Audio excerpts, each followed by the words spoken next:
Bora contar também que o São Paulo bateu o martelo a respeito de uma troca tripla. Vou te dar todos os detalhes e números desse acordo, para bastidores, finanças e muito mais. Fala aí pessoal, sou Jorge Nicola, bem-vindos a mais um vídeo do canal, sempre bom ter vocês por aqui. Sem perder tempo, pedir para deixar like, se inscrever no canal e ativar as notificações. Hora de falar sobre o São Paulo, que enfim bateu o martelo sobre a troca com o River Plate. Eu quero trazer todos os detalhes dessa operação. Nesse negócio, o São Paulo manda o Galopo em definitivo para o River Plate e fica também em definitivo com Enzo Dias e Tapia. O São Paulo era dono de 100% dos direitos econômicos do Galopo, e mesmo com o Galopo não batendo a meta que tornava obrigatória a sua permanência no River Plate, o negócio foi fechado, com o River Plate ficando com 50% dos direitos econômicos do Galopo. São Paulo manteve 50% de olho numa venda futura. Em relação a Enzo Dias e Tapia, o São Paulo passa a ter 60% dos direitos econômicos dos dois atletas. O Tapia, por ser mais novo, 23 anos de idade, o São Paulo fez questão de colocar uma opção de compra de mais 20% dos seus direitos econômicos. O valor já está estipulado. Só a título de comparação, vale a lembrança de que o Galopo havia sido emprestado por o River Plate numa operação de compra de 20 milhões de reais. A opção de compra do Enzo era de 11 milhões de reais, a do Tapia de 10 milhões de reais. Dá para dizer que essa troca envolvendo 3 jogadores acabou me parecendo extremamente eficiente. E o mais legal é a transparência que o São Paulo tem adotado em seus últimos negócios. Só para completar, registrar que Moreira, lateral direito do Tricolor, deve permanecer no Porto por mais 6 meses. O empréstimo terminaria agora no fim do ano. O Moreira pediu para que pudesse ficar mais um pouco. Ele teve uma série de lesões que o impediram de jogar com frequência. Atleta cuja opção de compra é de 2 milhões de euros ou 13 milhões de reais por 50% dos direitos econômicos.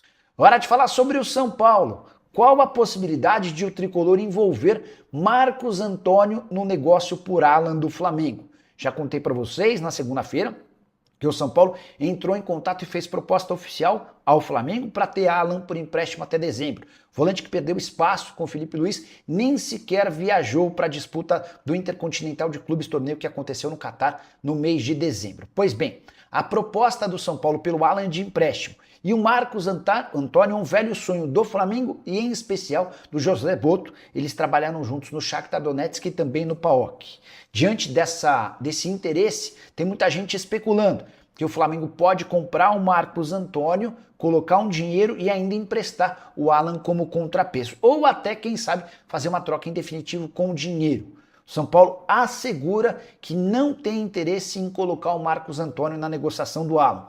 A ideia é contar com Marcos Antônio e Alan no meio de campo na temporada de 2026. A única chance de o Marcos Antônio sair do São Paulo é diante de uma proposta muito significativa, jogador que ainda pertence a Lazio, mas com a operação de compra fechada com o São Paulo, o negócio vai render a Lazio 4 milhões de euros, um baita negócio por parte do Tricolor. O Luiz perguntando assim, ó, e eu quero que eu sei que os dois têm informação sobre isso. Tem muita gente perguntando, Fabinho no Palmeiras? Já falaram aqui, ô Bruno, o Fabinho no Palmeiras é um sonho meio irreal, né? Porque teve sondagem do Fluminense também, mas é muito caro, não é isso? É sonho irreal no Palmeiras, no Vasco, no Fluminense, eventualmente no Cruzeiro, no Flamengo, enfim. Falou-se bastante claro, muito mais de Palmeiras, Fluminense e custa lembrar aqui, é muito rápido para traçar todo esse contexto. O Fabinho tem mais 6 meses de contrato no Al-Ittihad. O contrato dele anual, eu não me recordo agora em reais, mas eu vou falar em euros. 24 milhões de euros por temporada, limpos, líquidos, porque não há impostos na Arábia Saudita.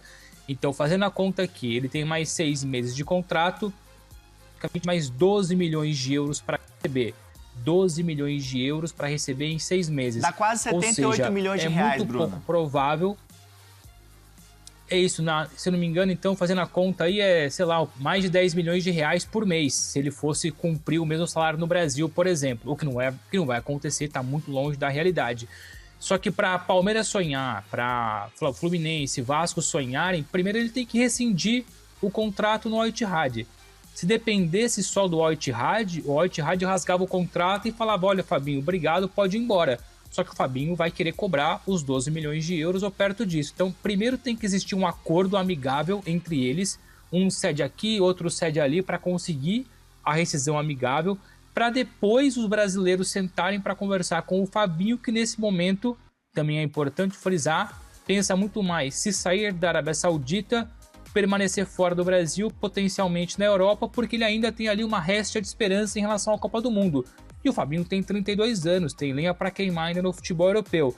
Então eu nunca vou dizer que é impossível, porque enfim, no futebol nada é impossível, sobretudo no futebol, mas é muito, muito, muito improvável termos o Fabinho no Brasil, independentemente se é num clube mais estável ou não, bem financeiramente ou não.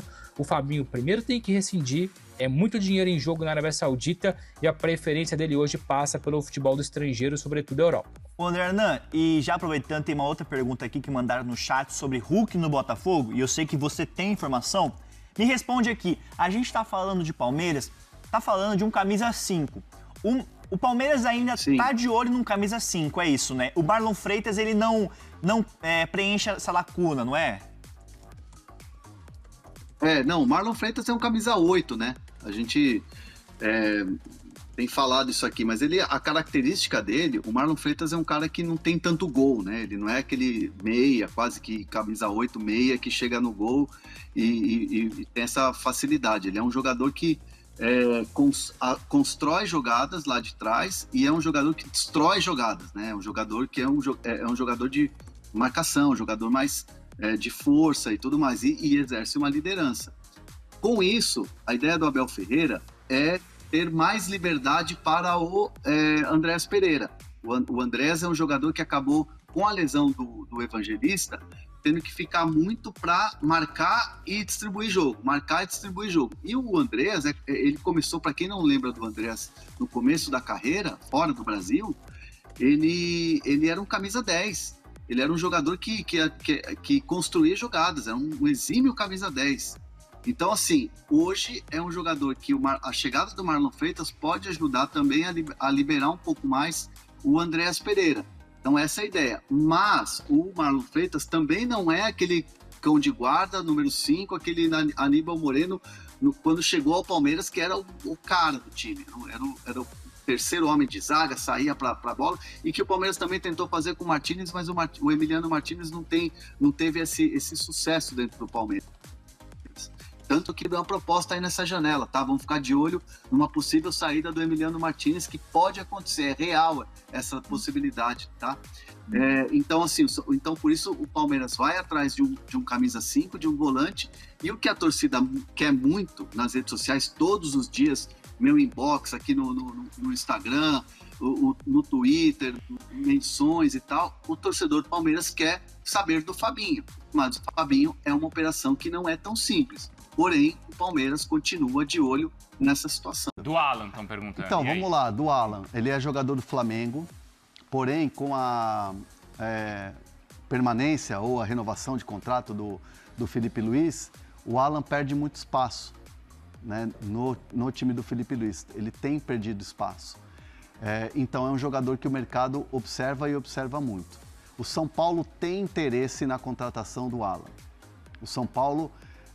diante desse movimento do Felipe Luiz, sabendo que ele de repente não vai ter oportunidades, o São Paulo então espera essa confirmação do Felipe Luiz, confirmado agora pela manhã, vai para cima do Alan. O São Paulo prepara uma proposta para tentar contratar o Alan para o time. E é um jogador que é muito, mas muito bem avaliado por todos dentro do clube.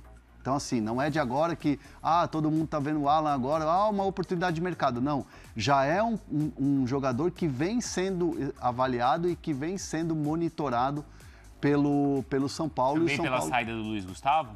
É um jogador que é mais jovem, sim, reúne essa característica de saída de bola. Vamos falar bem a verdade, o Alisson é um jogador que caiu muito de rendimento, né? E tem outros jogadores ali que o São Paulo pode utilizar. Por exemplo, eu gosto muito do Felipe Negrutti. Só que o Felipe Negrutti pode ser zagueiro também, além de ser volante. Então é aquela coisa de rejuvenescer o time como promete a diretoria para a torcida.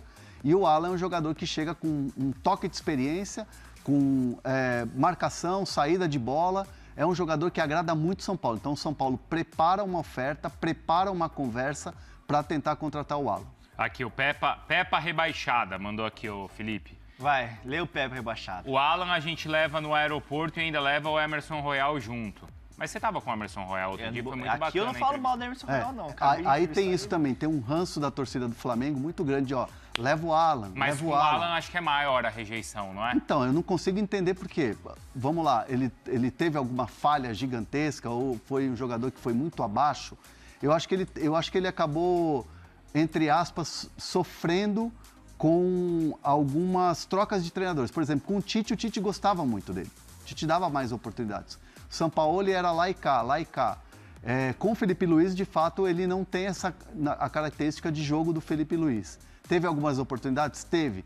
Mas eu imagino que por falta de ritmo, de jogo, não tenha tido o desempenho esperado. Então, E o Alan não, acho que o Rubro Negro podia responder no chat, então, por que essa rejeição? Cara, vamos lá, novidade, se quiserem fazer um corte limpo para as redes sociais. O São Paulo já fez uma proposta de empréstimo pelo Alan. Essa proposta foi feita ainda antes da renovação do Felipe Luiz. Só que o Flamengo colocou em banho-maria porque tinha o receio de liberar o Alan por empréstimo, o Felipe Luiz sair e com a chegada de um novo treinador, esse treinador, enfim, olhasse para o Alan com bons olhos e quisesse aproveitar. Então o Flamengo colocou de lado essa situação, priorizando, claro, primeiro a questão do Felipe Luiz. Agora que o Felipe Luiz renovou o contrato e o Flamengo já se via interessado a negociar o Alan com o São Paulo por empréstimo, a minha interpretação é que é uma questão de pouco tempo para esse processo andar, porque o Flamengo gostou do que foi ofertado pelo São Paulo, só não disse sim enquanto não resolvesse o Felipe Luiz.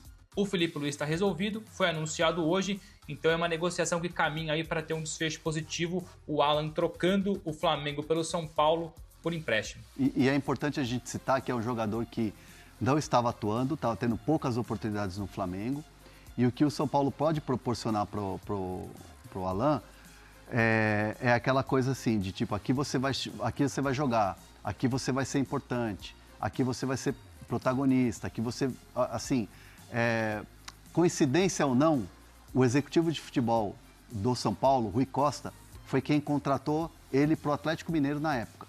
E o Atlético Mineiro, ele deslanchou, fez uma baita de uma temporada, 2 temporadas boas, e aí foi negociado.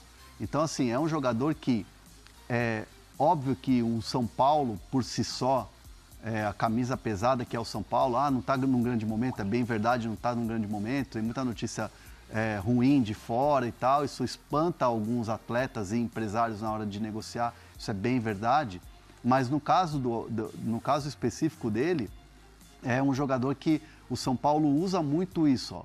Aqui você vai jogar, aqui você vai ser protagonista como você foi lá no Atlético, né? Então é uma oportunidade para ele muito boa do cara mostrar o valor. E vamos combinar, é um jovem jogador ainda. Então, o Alan... Acho que tem 28 anos, se eu não me engano. Então, tá menos, bom, antes é de tão 30. jovem. Não é o Luiz Gustavo de 37. Sim. É isso que eu tô Não, falando. com certeza. Não é um cara de fim de carreira. Com certeza. É isso com que eu tô certeza. falando. Eu acho Com que eu tô certeza. vendo muitas críticas nas redes sociais do São Paulo. Só tá contratando gente acima de 30 anos. Só tá contratando gente que tá envelhecendo o elenco. Mas é que a torcida do São Paulo dá para entender. Eu compreendo a torcida do São Paulo, porque assim, é uma torcida que está muito machucada por todas as notícias que estão acontecendo. Então, por exemplo, se a gente dá a notícia, eu ou qualquer outro colega dá uma notícia, o São Paulo vai rejuvenescer o elenco para 2026, vai contratar jogadores jovens. Aí você noticia, o Danielzinho tem mais de 30, o Lucas Ramon tem mais de 30, o Alan tem mais 27, 28. 28 anos. Tem quantos anos? Os caras ficam chatos mesmo e com razão, cara. Sim.